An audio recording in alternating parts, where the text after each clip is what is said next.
my name is Sritama, and me and my teammates Rishel, we built AeonSync, an application that bridges the gap between biology and digital interfaces. And for our project, we decided to particularly tackle time blindness by neurodivergent people or students or people who suffer from time management issues.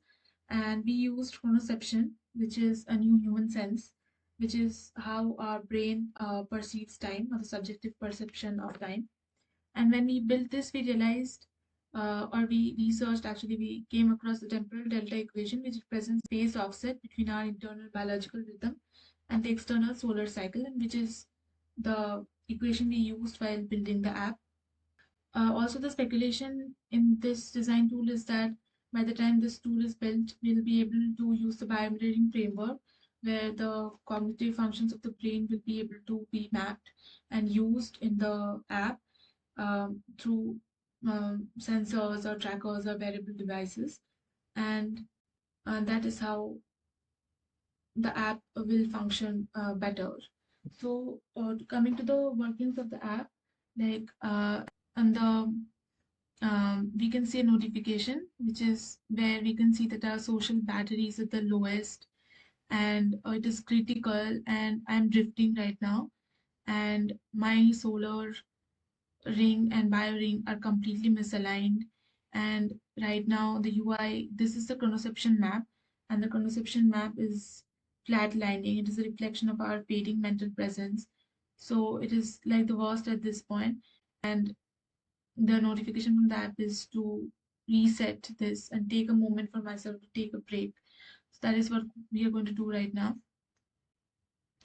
So the app shifts to a very clean mode where it is just guiding our breathing techniques right now. And we participate in that. We participate for as long as the user wants to. And after that, we can end this. And then the social battery is supposed to go up, and our bio ring is aligned with the solar ring, and the chronoception map is back to blue. And then we can, during these times when our mental presence is so low, we want to go and have a cup of coffee or something, and that is when the caffeine window or whichever bad habit we have, it nudges us not to do that. And there are other interventions. For example, there is the Zeitgeber intervention called blue light exposure, where when we do this, there's a certain frequency of light which will be emitted by the device, and it'll help us calm down again, and our biology will be back in sync.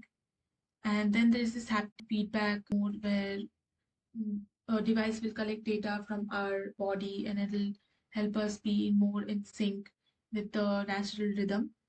And this protocol menu in general is to keep track of what our circadian alignment goes through, and like track our daily routine and keep um, a measure of what we are practicing every day. And we can change it for every day, and we can save that, and we can add new interventions as well. And then this is a feature where we can connect to a Bluetooth device or a wearable device, and it'll like basically help the user track, or this is a speculative tool where we think we'll have sensors which will help the humans track their data better. And then coming to the profile section, where we'll have a database or a log of what we are going through and how like we can make better choices, or like just learning by the app to keep track of our data or our health better. And in the near future, Eon can also be used along with a wearable device, like I just mentioned, and it practically like it helps us move from quantified self to the synchronized self. And it is also a speculative leap into the future of technology where we imagine कि we don't track our lives with time and nature, we align ourselves with them.